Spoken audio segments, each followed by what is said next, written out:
It was a normal day at the park, kids playing, laughter in the air. But then, out of nowhere, a gunshot rang out. My daughter, my defenseless little girl, collapsed on the ground, bleeding. And here's the twist. HOA Karen was the one who fired the shot. But the most shocking part? It was all caught on camera. You won't believe what happened next. Stay tuned, because this story is just getting started. Before we dive in, I need to ask, where are you watching this from? Drop the name of your city in the comments. I'm curious to know how far this story is reaching. And if you haven't yet, hit that subscribe button so you don't miss any of the intense, emotional stories I share. Let me take you back to that fateful day. My daughter and I were at the playground, soaking up the sunshine, enjoying the simplicity of life. My little girl, in her wheelchair, loved the swings. There was nothing that made her happier than feeling the wind in her hair as she swung higher and higher. But something about that day felt off, like a storm was quietly brewing. We weren't alone at the park. In the distance, I spotted Karen, an HOA member known for her cold, controlling nature. She always looked at my daughter with disdain, like she was some sort of burden, but I never imagined she could go this far. And then, the unthinkable happened. A loud gunshot ripped through the air, shattering the peaceful afternoon. My heart stopped. My daughter collapsed to the ground, her face pale and her body motionless. My mind raced, but I couldn't move. I was paralyzed in shock. It wasn't until I looked up and saw Karen standing there, a gun in her hand, that the gravity of the situation hit me like a freight train. But the most chilling part of it all? The entire horrific moment was caught on camera. And what followed was even more shocking than I could have ever imagined. It was a perfect spring afternoon, and the park was bustling with the sounds of children's laughter and the soft rustle of leaves in the gentle breeze. The sun hung high in the sky, casting a warm, golden glow over everything. My daughter, Emma, was in her wheelchair, her eyes sparkling with joy as she swung back and forth on the swings. I watched her with a sense of peace. This was a normal day, one of the many precious moments we shared in this little patch of happiness.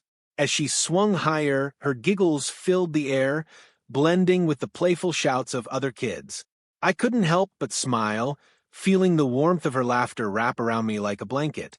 She had always loved the swings. The sensation of flying through the air, the wind against her face, made her feel free. It was the one place where she didn't feel restricted by her wheelchair, where she could forget about the limitations others tried to place on her.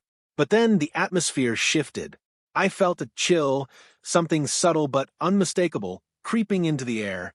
My eyes instinctively flicked over to the edge of the playground where Karen stood, watching us.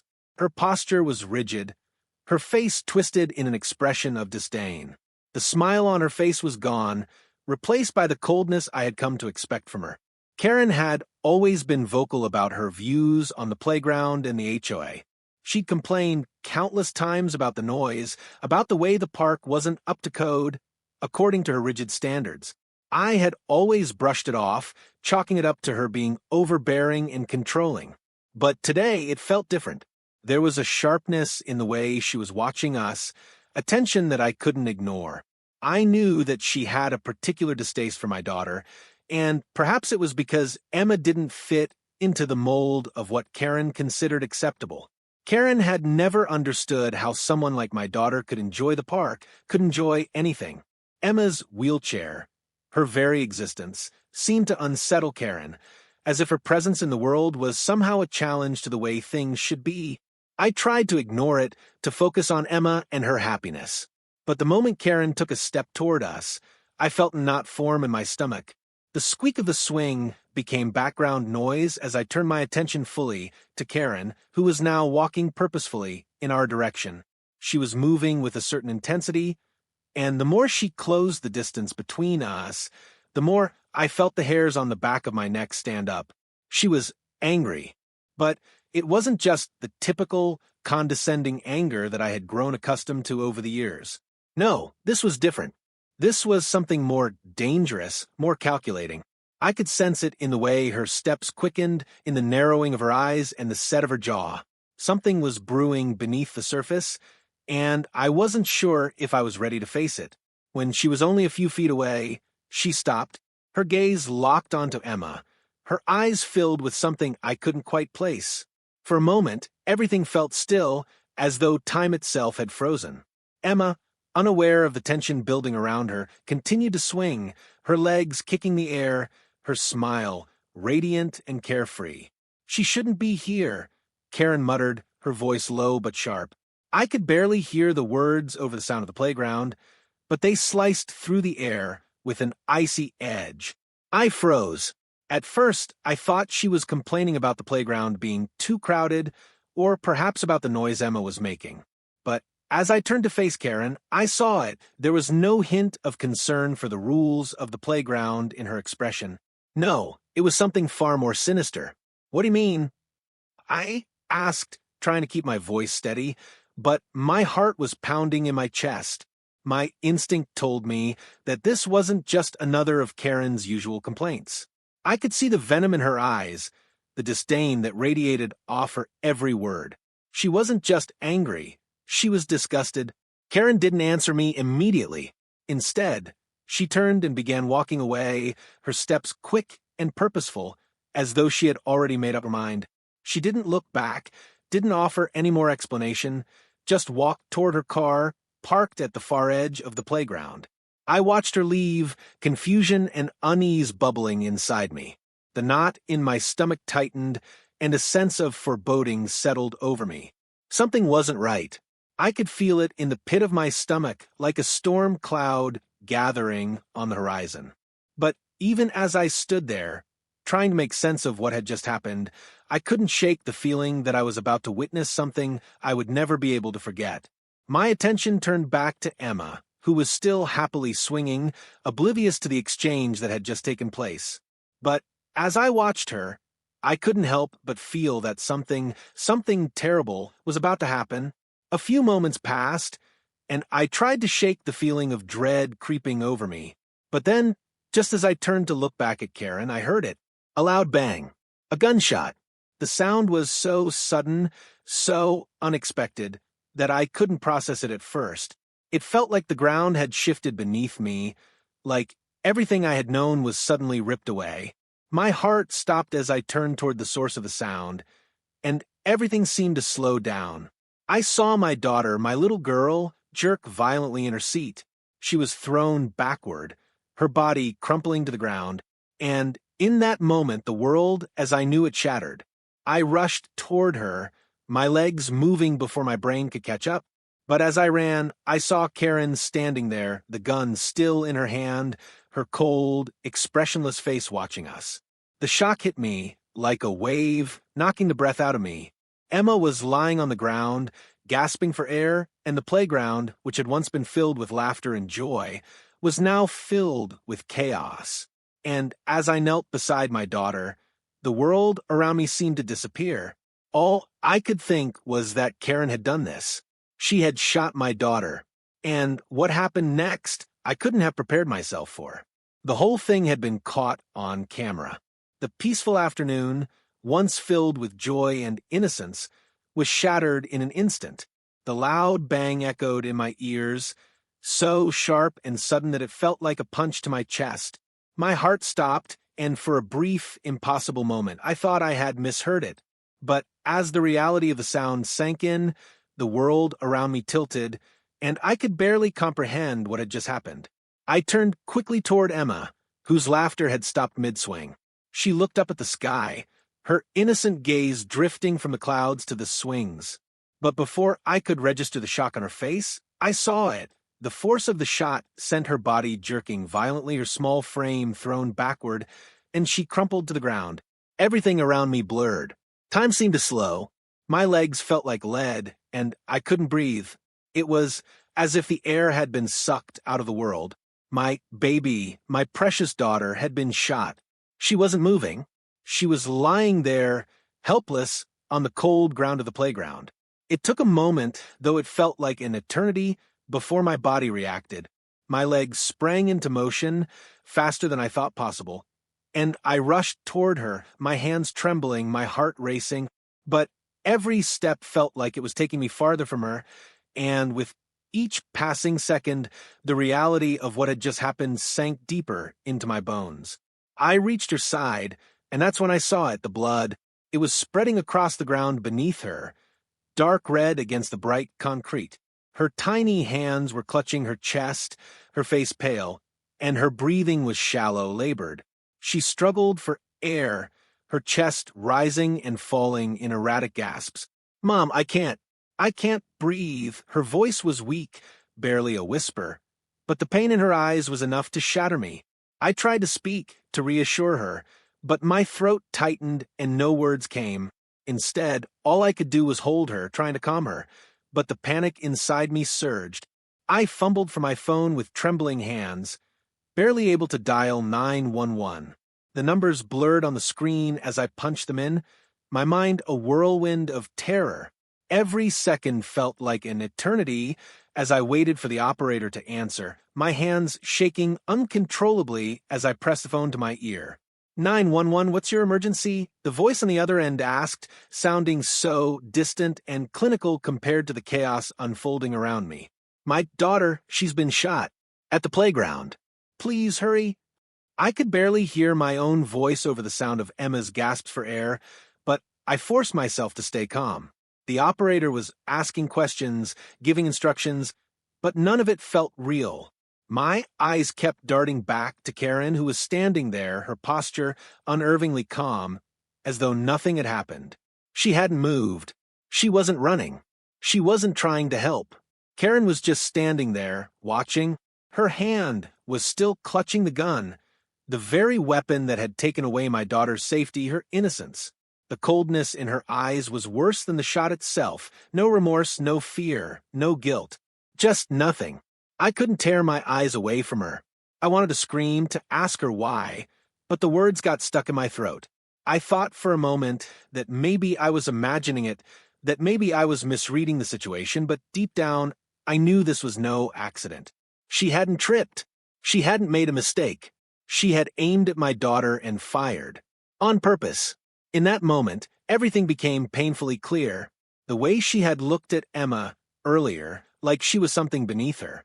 The way she had walked toward us, her eyes cold and steely. The way she had stood there, indifferent as the whole thing unfolded. Karen had done this, and she wasn't even sorry. The sound of sirens filled the air, distant but growing louder with every passing second. But even as the paramedics rushed to the scene, I couldn't stop shaking.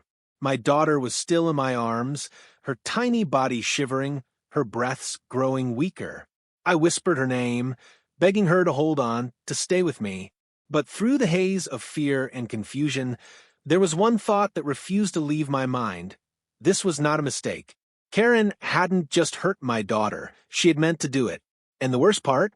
This entire nightmare had been caught on camera. I glanced over at the park security camera, its red light blinking steadily as it recorded everything. The footage, the proof, was all there, documenting the worst moment of our lives. It was impossible to deny, impossible to erase. The footage would tell the world exactly what had happened, and there would be no way for Karen to lie her way out of it. But what struck me the most, what tore at my soul, was that Karen hadn't even tried to hide. She wasn't running. She wasn't panicking. She wasn't remorseful.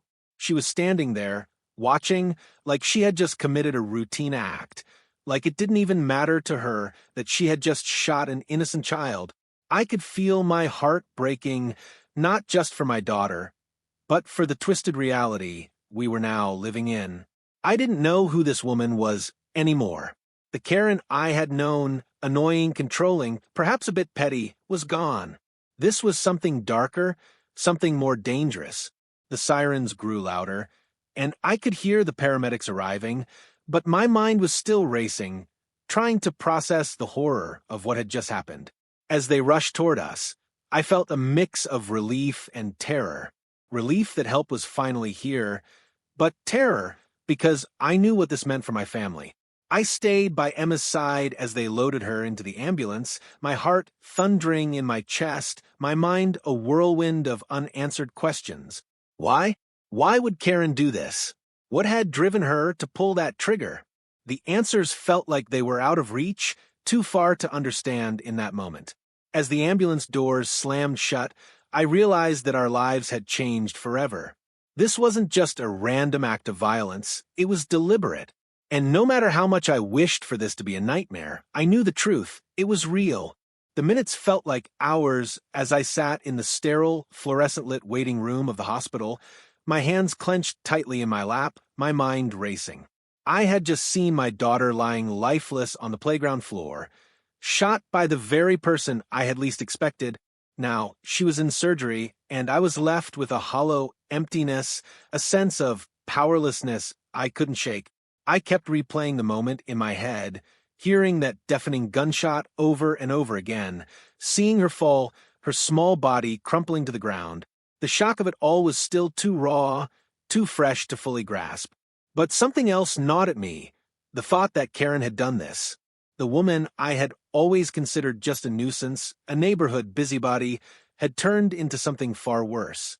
And as much as I tried to push that thought away, I knew in my gut that there was no accident in what had happened. The first thing that kept haunting me was the camera footage. The park had a security system, something that seemed almost insignificant in the past, used to capture the occasional lost dog or a child playing too rough, but now it was our lifeline. The very footage that had captured Emma's shooting would be the key to understanding what happened and, hopefully, to bring Karen to justice. I had only seen a glimpse of the camera when I glanced toward it in those terrifying moments after the shot was fired. The blinking red light had confirmed that everything was being recorded, our every word, every action, every horrifying detail. The thought that there was irrefutable evidence of Karen's crime, that it was all there for the world to see, was the only thing that gave me some semblance of hope. Within hours, the police were on the scene. The ambulance had rushed Emma to the hospital, but I remained behind to speak with the officers. They arrived quickly, their faces grave, and immediately began securing the area, talking to witnesses, and most importantly asking about the camera footage. I was a mess, barely able to hold it together, but I knew what had to be done. I told them about the camera, told them it had been recording the entire event, and urged them to review the footage as soon as possible. There was no question about it. It would show exactly what had happened. There was no way Karen could deny it. The officers nodded, telling me they would take care of it. They didn't waste time with pleasantries.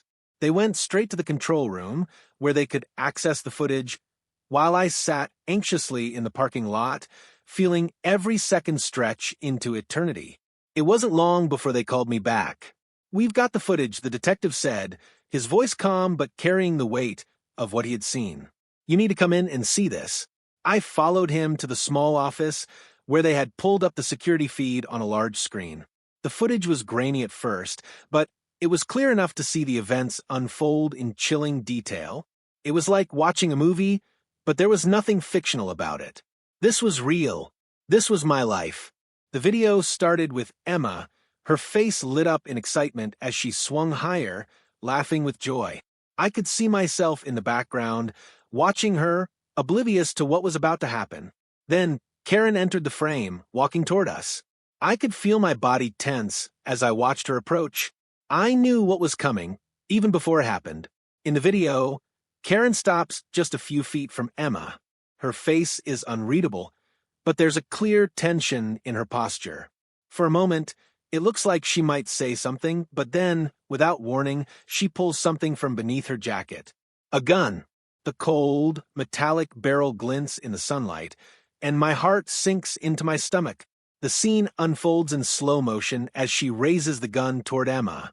My daughter doesn't even see it coming. She's still swinging, still laughing, completely unaware of the danger, standing just feet away from her. I felt a lump form in my throat as I watched it all unfold. There was no mistaking it. Karen wasn't startled. She wasn't reacting to a threat. She wasn't in a panic. No, she was aiming at my daughter. And in a moment that felt like an eternity, she pulled the trigger. The video was grainy, but the shot was unmistakable. It was clear from the footage that Karen's intent was deliberate. She didn't stumble, she didn't hesitate. She had aimed, fired, and then stood there, Watching Emma fall to the ground, the shock on her face was terrifying, like she had just committed a routine action, like it meant nothing to her. I could barely watch the rest of it. The next part of the video was just as harrowing, the paramedics rushing onto the scene, the frantic, panicked response of the people around us, and Karen standing there, still holding the gun, staring. It was all caught on film. But the worst part of the footage? Karen's expression. After Emma was down, after the blood began to pool around her, Karen didn't flinch. She didn't even look concerned. She wasn't kneeling down to check if Emma was okay. She wasn't calling for help. She simply stood there, as if she had done nothing wrong. When the video ended, the room fell silent. I couldn't speak. The detective looked at me, his expression grave but understanding. "We've got her," he said, his voice low. "This is all we need. There's no question about what happened." But the thing that haunted me even more than the footage was Karen's response when she was confronted with it. She denied everything. I couldn't believe my ears when I heard it. Karen had been arrested, and as the investigation progressed, her lawyer tried to spin the narrative. Karen claimed it had been an accident. She said that she had mistaken my daughter for someone else and that the gun had gone off unintentionally. She argued that she had never intended to harm anyone. She even claimed that she had tried to help afterward. But the video didn't lie. The footage spoke for itself. There was no mistaking it.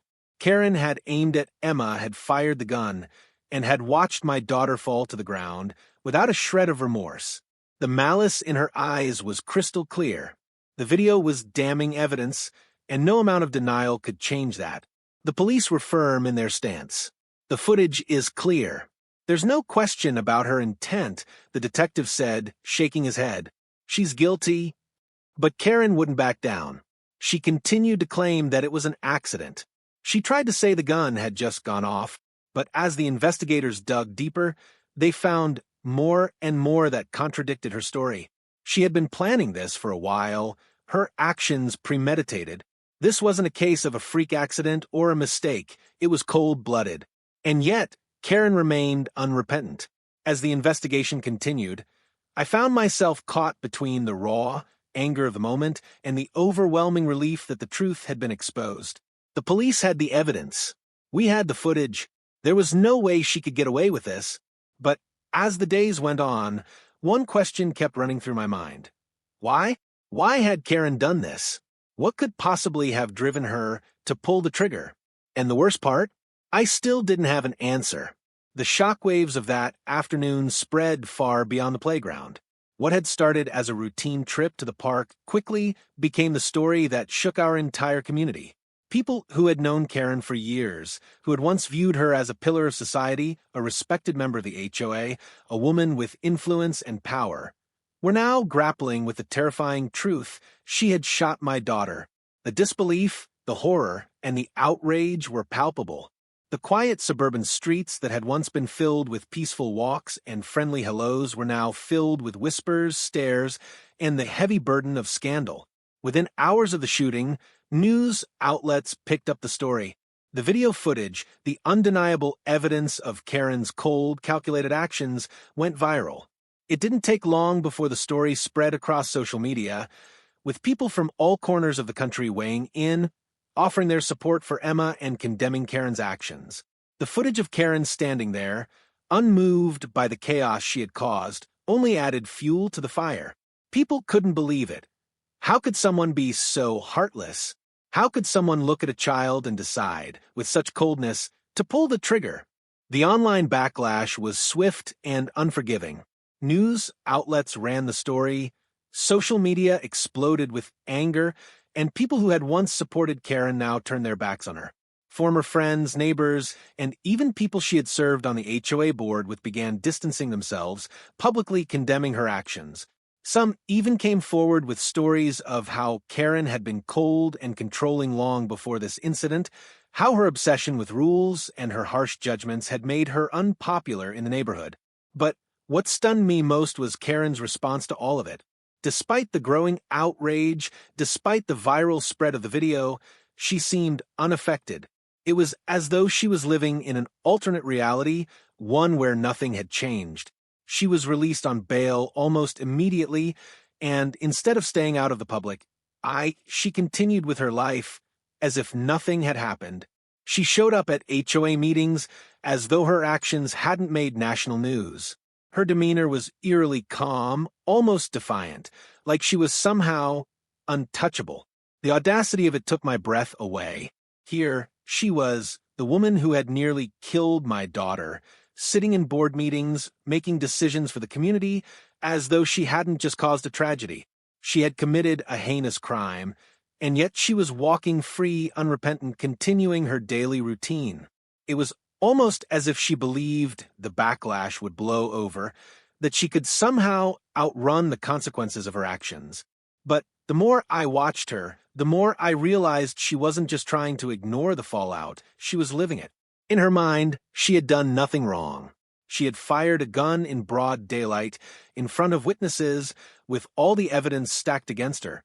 Yet she acted as though she was the victim of some vast conspiracy. It was maddening. Every time I saw her on the news, every time she appeared in public, it was like a slap in the face. She was untouched by the storm she had caused. Meanwhile, the community was in an uproar. The video of the shooting was all anyone could talk about. Everyone was demanding justice, and rightly so. My daughter's life had been altered forever, and Karen was still walking free, carrying on with her life like nothing had happened. The court system, slow and unyielding as always, seemed to be dragging its feet. Every time I checked for updates, I was met with more delays, more continuances, more reasons to keep the case moving at a pace that felt like molasses. I couldn't understand it. The footage was undeniable. There was no question about what Karen had done. The evidence was clear, and yet the legal system seemed to be moving at a pace that would only benefit Karen. With each passing day, it became harder to sit with the crushing uncertainty. The idea that Karen might somehow escape the full consequences of her actions was unbearable. I had seen my daughter lying on the ground, bleeding, fighting for her life, and yet this woman, this cold, calculating woman, was still out there, still getting away with it. I couldn't help but wonder how much longer this would go on. Would Karen ever truly pay for what she had done? Would justice be served? Or would we continue to live in a world where someone like her could pull the trigger without fear of retribution? The anger inside me was building, and I wasn't the only one feeling it. The community was becoming more vocal with every passing day. People were organizing protests, holding rallies, and demanding the authorities take action. It was no longer just about my daughter. It was about standing up to a woman who had shown no regard for life, no remorse for her actions. People were coming together, rallying behind Emma, and showing that they wouldn't stand for this kind of behavior. The collective outcry was growing louder by the day. But even as the pressure mounted, Karen remained unfazed. She wasn't in hiding. She wasn't apologizing. She wasn't even acknowledging the pain and suffering she had caused. Instead, she carried on with her life as if she were immune to the consequences of her actions. It was a constant reminder of how broken the system could be. How? Sometimes the ones who deserve punishment the most are the ones who seem to slip through the cracks. As the weeks went on, I started to feel like I was fighting a battle on two fronts. One was for my daughter, helping her heal, making sure she had the support she needed to get through the physical and emotional scars this tragedy had left on her. The other was for justice, fighting against a system that was too slow to act and a woman who was too arrogant to even acknowledge her wrongdoing. The hardest part was not knowing how long this would take, how long we would have to endure this. Every day that Karen walked free, every day that the court system failed to act swiftly, felt like another day that my daughter's life was being trampled on. And still, Karen remained unscathed. Months had passed since that day, the day my world had come crashing down. The day Karen shot my daughter. Yet, despite the passage of time, the pain from that moment never truly faded. It lingered, hanging like a shadow over our every move, every breath. Every time I looked at my daughter, my heart broke. I saw the aftermath of that horrific day in her eyes, the fear, the uncertainty, the scars, both physical and emotional. She was a fighter, no doubt about that. She woke up every day determined to heal, to reclaim her life. But I could see it, the pain she carried inside her. The way her body seemed to flinch whenever a loud noise would startle her, the unease when she was in crowded places. She was scarred, and no matter how much she tried to hide it, I could feel the weight of her trauma. Every night I prayed. I prayed for her healing. I prayed for justice. I prayed for the moment when Karen would finally face the consequences of what she had done. But for months, that moment seemed so far out of reach. It felt like we were stuck in some sort of limbo, waiting for the legal system to catch up to the horror that had been inflicted upon us. The court proceedings had been slow, methodical, and at times infuriating.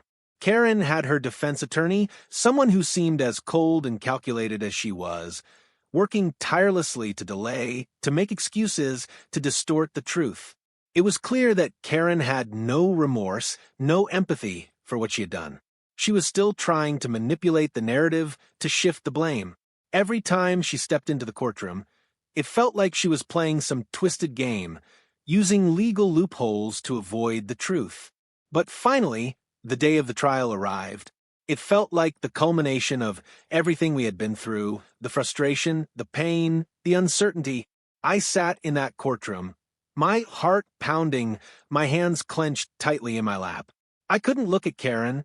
I couldn't stand to see her face, so full of arrogance and indifference as she sat at the defense table.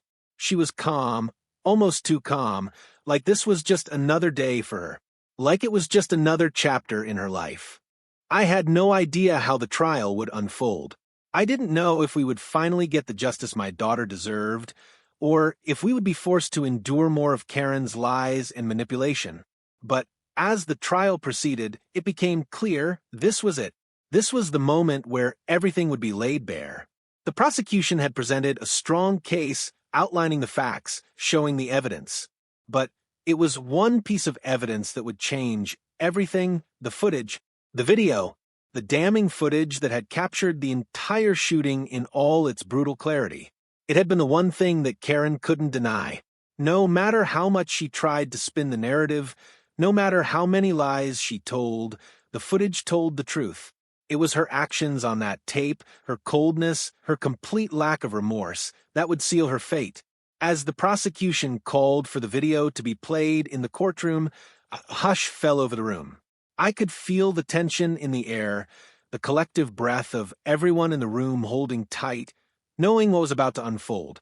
The video played on the big screen, and as it did, I watched Karen's face as it flickered across the screen. There she was, walking up to Emma, gun in hand, aiming it directly at my daughter. I saw Emma swing higher, laughing, oblivious to the danger closing in on her. And then Karen pulled the trigger. The sound of the shot echoed in the room, the impact as jarring in that courtroom as it had been on that fateful day in the park. And as I watched, I couldn't help but feel a sense of numbness wash over me. I had seen this footage hundreds of times, yet it still felt like a gut punch. Seeing it in the courtroom, knowing that everyone there was watching it, knowing that the world would now know the truth, it was overwhelming. But what struck me most was Karen's reaction as she watched the video. At first, she seemed unfazed, her expression blank, her eyes cold. But then something changed. Her shoulders stiffened, her face twisted. She couldn't keep up the facade anymore. She had seen the video of herself, and she knew it was over. She knew there was no escape. It was the first time I had seen her show any kind of emotion, but it wasn't remorse. No, it was fear. Fear of losing everything. Fear of the life she had built crumbling beneath her. Fear of facing the consequences of her own actions. For the first time, I saw Karen as she truly was, not the self-righteous, arrogant woman she had tried to portray, but someone who was deeply afraid of the truth catching up with her.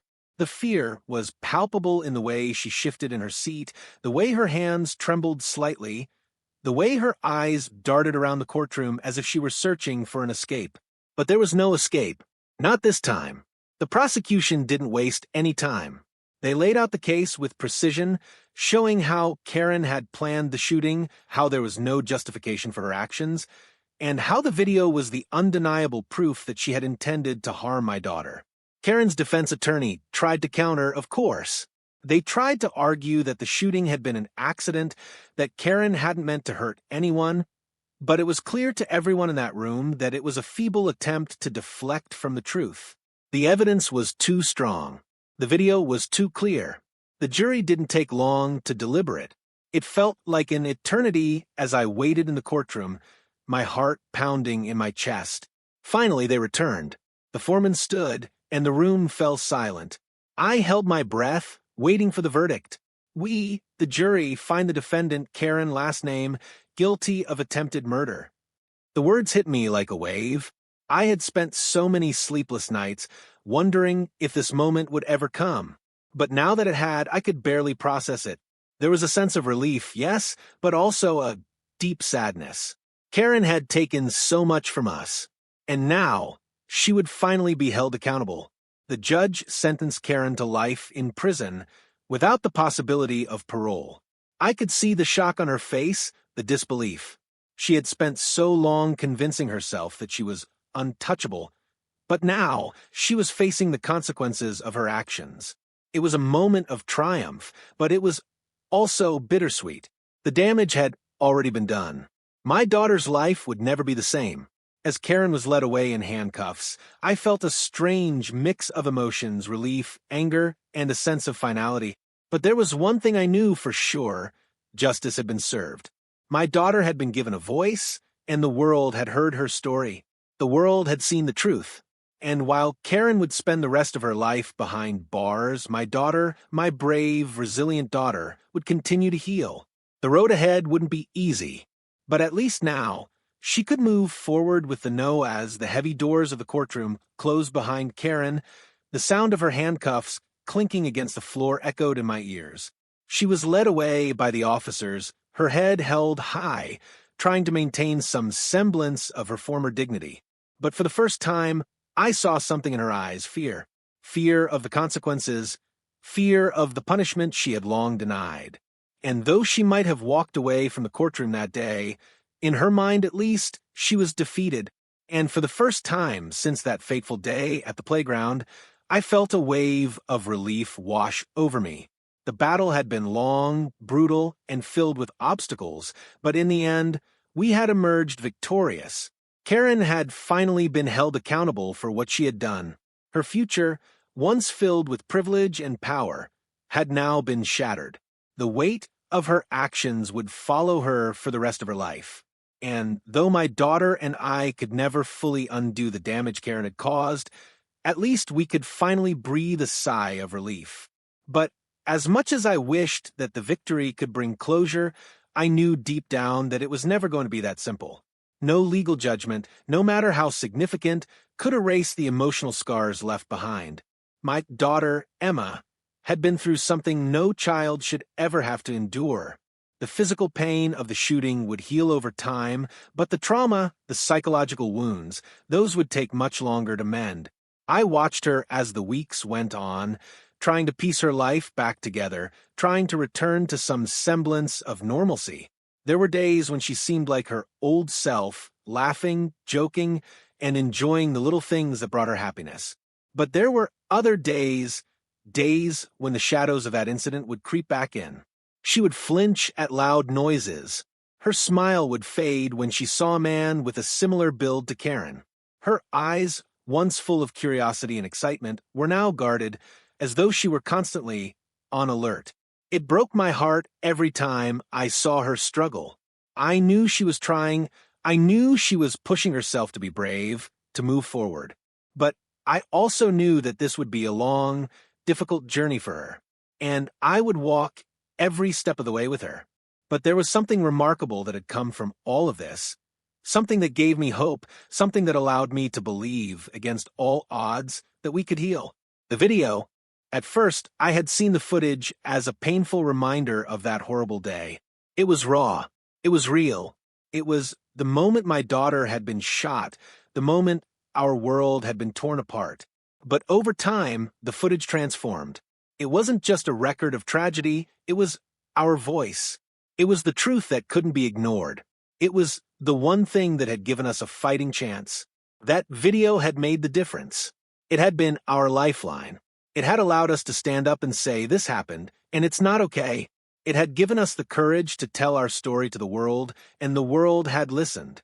The support from the community was overwhelming. People who had never met us reached out, sending messages of love and solidarity. Neighbors, friends, even strangers, everyone seemed to rally behind us, united in their desire for justice. It was as if the entire world had been watching, and they were all saying, "We see you, we hear you, and we stand with you." The message of support was so powerful, it gave Emma and me a renewed sense of strength. At first, it was difficult to accept all the attention, the kind words, the people who wanted to help. But over time, we began to understand that we weren't alone in this. There were so many people who cared, so many people who had been touched by Emma's bravery and our fight for justice.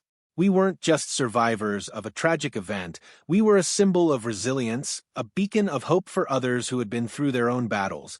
I saw it in Emma's eyes, too. Slowly but surely, she began to realize that she was not defined by what had happened to her. She was more than just a victim. She was a survivor. And that survivor spirit, along with the love and support of everyone around her, became the foundation for her healing. I started to see her smile again, a real, unguarded smile. She was starting to reclaim the pieces of herself that had been lost in the aftermath of the shooting. And while it wasn't easy, and while there would always be some lingering shadows from that day, I knew she was getting stronger. We both were. The community's support had sparked something in us. It had given us the courage to stand tall, to face the world with our heads held high. We weren't just going to survive, we were going to thrive. We were going to use this experience to make sure it never happened again, to make sure that Karen's actions didn't define us or our future. But even more than that, the victory over Karen had given us the power to help others. We had become advocates for change, for justice, for healing. The outpouring of support wasn't just a balm for our wounds, it was a call to action. It was a reminder that when we stand together, when we refuse to be silent, we can make a difference. We spoke out at rallies. We shared our story on social media, hoping to reach others who might be going through their own struggles. We talked to lawmakers, encouraging them to strengthen laws regarding violence and accountability to ensure that people like Karen wouldn't be able to continue their reign of terror unchecked. And through it all, we found strength in each other, in Emma's bravery, in the community's love and support, in the shared belief that no matter how dark things seemed, there was always a way forward. There was always a chance for healing, for redemption, for renewal. The road ahead wouldn't be easy, but I knew one thing for sure: we would walk it together. And with every step, we would be stronger. Stronger for having faced the unthinkable. Stronger for having survived it. And stronger for having turned our pain into purpose. As I watched Emma laugh and play again, I realized that while Karen might have taken something from us, she could never take away our resilience, our spirit, or the love that bound us together. That was something she could never steal. We had won, and now it was time to move forward together. Ledge that, in the end, justice had been done. Thank you so much for taking this emotional journey with us. If this story moved you, please hit that like button and share your thoughts in the comments below. I'd love to hear from you. Don't forget to subscribe, because there's so much more to come. I want to know, where are you watching from? Drop your city in the comments, and let's keep the conversation going.